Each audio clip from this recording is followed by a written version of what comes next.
Hey, what's up, everyone? I sorry if it looks like I crying a little bit. I just had to watch Pound for Pound, and for this video, Pound for Pound. Uh, sorry. It's the podcast with Usman and Henry.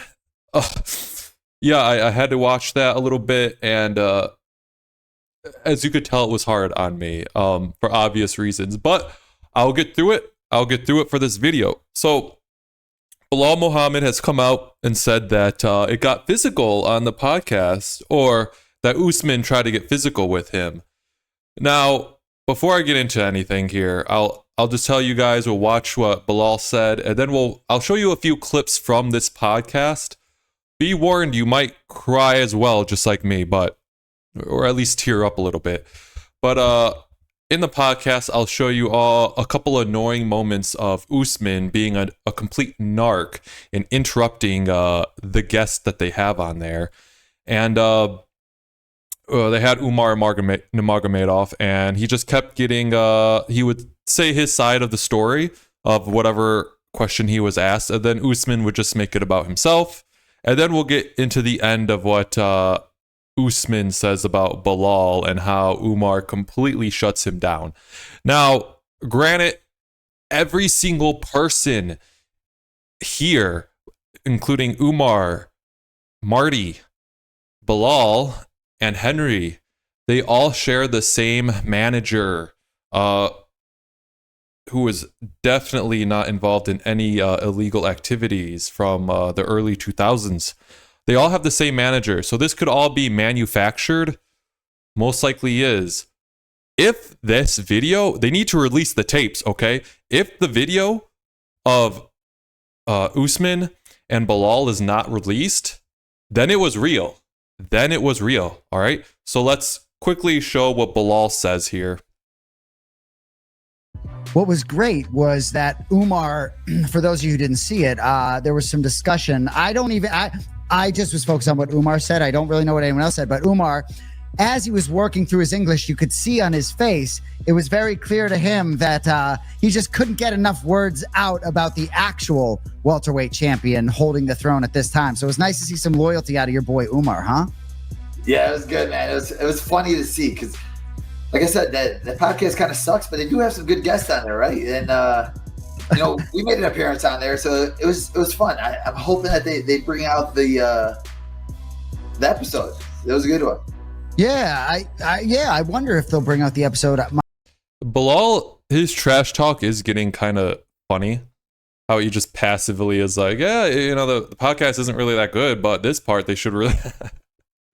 And I think Umar did defend, maybe he defended Belal because they share the same belief system. My brother was on their show, I believe, the day before, but I knew that you were going to be on there, and I wish I had connected with you to go with you because I just heard there was a lot of electricity in the air from a number of sources. I would say this, like, they're not very good at talking. So I think I verbally broke down Usman, and I think he got emotionally broken. So then he got tried to get physical. But when you try to get physical with the champion, there's levels to this. So we could just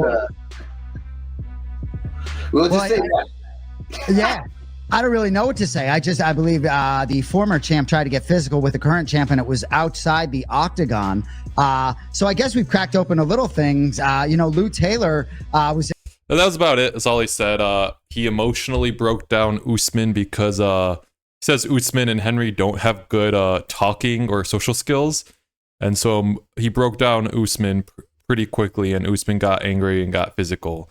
I mean, he's right, at least with Usman. He doesn't have anything Usman talks about is super annoying.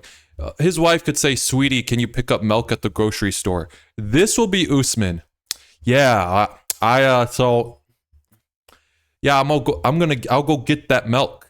And yeah, I'll go down the aisle and I'll get the milk and I'll bring it back. That's Usman's personality when talking, all right?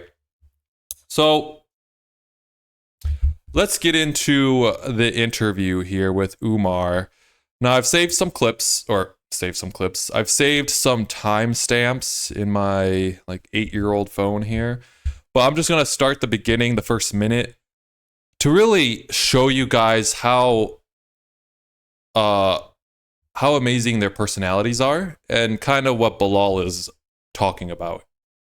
What's up, guys? We are back with another episode of Pound for Pound. I am the Nigerian Nightmare, Kamaru Usman. Henry Cejudo, aka Triple C.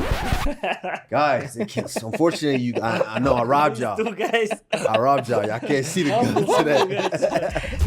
What? I robbed you. I guess wearing a sweatshirt. I robbed you. You can't see the guns. So like, yeah, I robbed you from the pleasure of seeing my biceps. All right. I don't really mind Henry being like this because he's always been like this since, I guess, 2018 maybe. I'm fine with Henry's personality. It's just Usman. It's just inauthentic. Henry, he openly says, yeah, he's cringe. I don't mind Henry. All right, so we go to 14:18 in the video. All right. Now, I'll just play this. I believe this is an example of Usman making the conversation about himself when it was Umar who was asked a question. What do you think what's the biggest advantage for you guys having someone like Khabib in the gym with? So they're talking about Khabib, how great Khabib is, how he's a great coach, blah blah blah blah blah, how much he evades taxes, and so on. You guys every day, and I hear a lot of stories that he's very crazy. You know, he smashed everybody. Khabib push everybody more than you want to push. So what's the biggest advantage for you guys having him in the gym? I think it's main reason because why we on the top, Right. but it's not one person. We have a lot. Right now, Gaji in the final. We have Islam lightweight. We have. All right. So this part here, made a mistake. It's not, he doesn't turn this part about him. That's the next clip. It's just the way he asks this question is so annoying. I'll play it one more time. Just look how he asks this question. Of course. What do you think what's the biggest advantage for you guys having someone like Khabib in the gym with you guys every day? And I hear a lot of stories that he's very crazy. You know, he smashed everybody. Khabib push everybody more than you. He does this like slow, seductive, like, so what's it like having Khabib in the gym, pushing everybody? I hear Khabib's crazy. He smashed everybody. Because I know, I am, God. And then he just switches to this narcissistic. He goes from seducing to narcissism. It's very interesting to see. So yeah, so he doesn't switch it about himself yet, or he probably does, but that's in a whole nother minute. But I'll go to the timestamp where I believe this is the one where he switches it to himself. We'll go to 17:10 in the video. It's crazy. Our team, I think we one of the best team in the world. It's crazy because having watching Khabib's journey through the UFC, because I was really Still talking about Khabib, talking about Khabib's journey, and then I was really, I'll play it again. through the UFC, because I was really starting to come into the UFC when Khabib was hurt, and people don't remember all those times now where he was hurt and he was frustrated, and Khabib necessarily didn't want to be in this sport like that anymore. And I could understand that when you have injuries like that back to back, your knees are hurt and you don't know how. All right. He says, I was there when Khabib started his come up, and then goes back to Khabib a little bit, but then takes it back to himself. Like, I understand the injuries, your knees, and is talking about how he had injuries in his knees. Because when he's talking about knees, he's referring to his knees. All right. There's many other parts in this podcast where Usman he just talks about himself. I didn't want to find each part. This is just a great example. I was there when Khabib was in his come up, and then with injuries like my knees, blah blah blah. he always turns it to himself. So How to, you have this dream and this goal, but it starts to kind of, it doesn't seem like, oh, maybe I can achieve this. Still talking about himself. He's not even on Habib anymore. He's talking about himself, about how he felt about reaching his dreams. All right, we go to 43:30 in the video.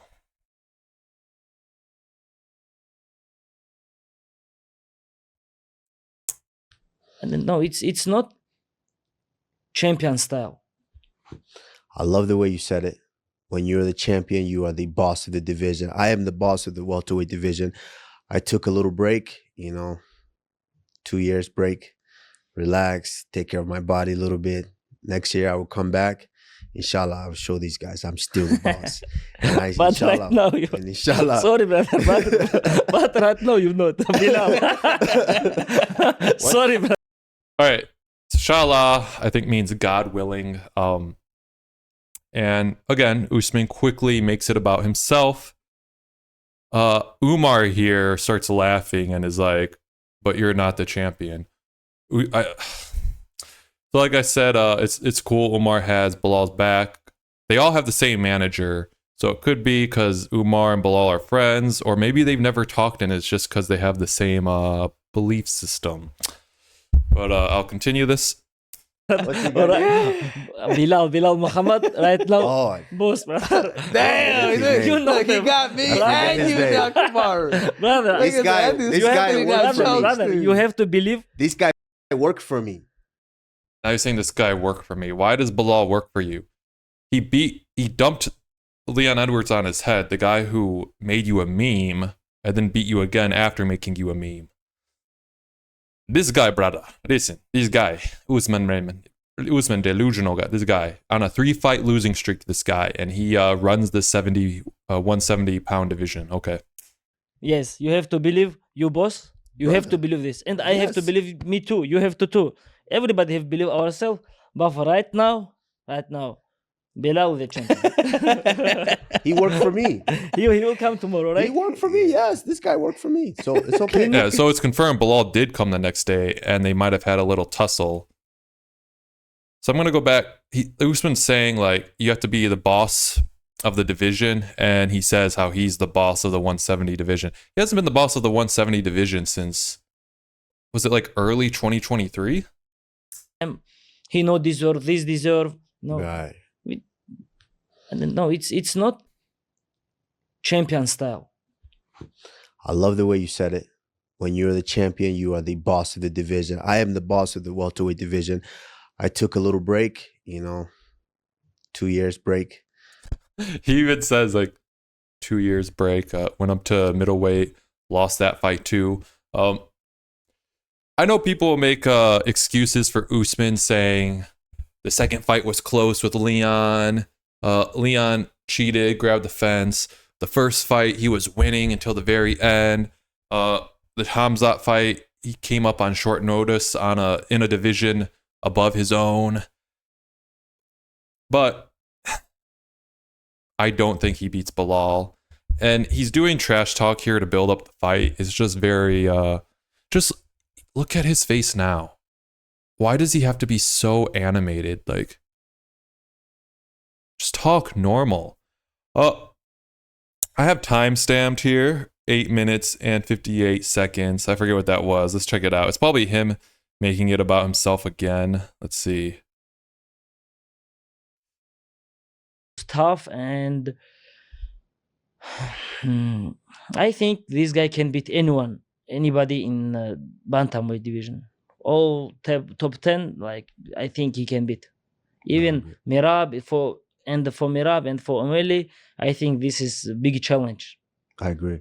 And I think I will take this belt, and maybe after 1 year or soon, I think we will fight again. Yes. I'm waiting this because of he's really tough. Yeah. He's really, really tough. Yeah, I thought you did a really good job in that fight. Like you said, stealing the rounds at the end.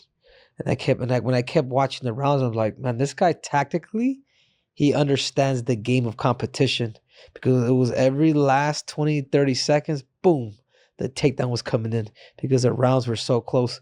So every time I watch fighters, everybody's slick, everybody's fast. So but how many of those? This is an example. They're talking about the Corey Sandhagen fight, and they're talking about how good Umar was. And Henry later on admits in the video here that he is going to the flyweight division because of Umar. He was like, I'm not beating Umar. At my age, I'm not beating him. Yeah, so this whole video, they're just talking about how great Umar is, but Usman doesn't care. He doesn't care. He just makes it about himself. So I'm going to really quickly go back and I'll show you what I mean. Let me just get the timestamp. He asks Umar a question and you could see like his brain is on autopilot. Or not his brain, like his mouth and his vocal cords are on autopilot on what to say, but his mind is thinking about how can I turn this about myself and build up my fight. Watch. Champion style. I love the way you said it. Right here. You see his eye. I love the way you said it.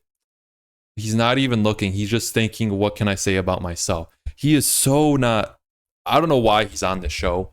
He's not even there interviewing their guest. He's just thinking about how can I make this about myself? Look at him. Just look at the face. He doesn't care.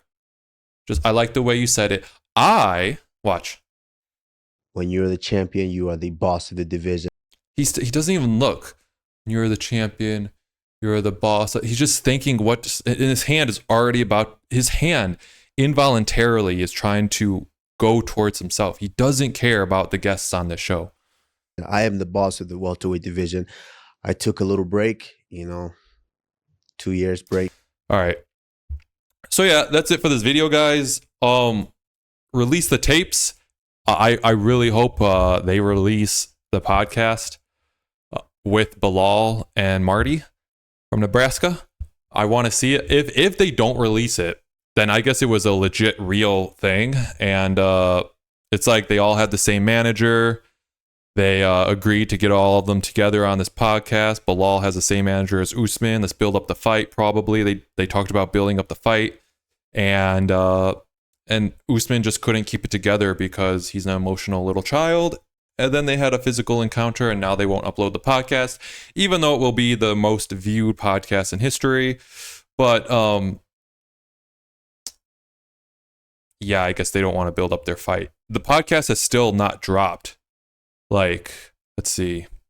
If you go to their channel.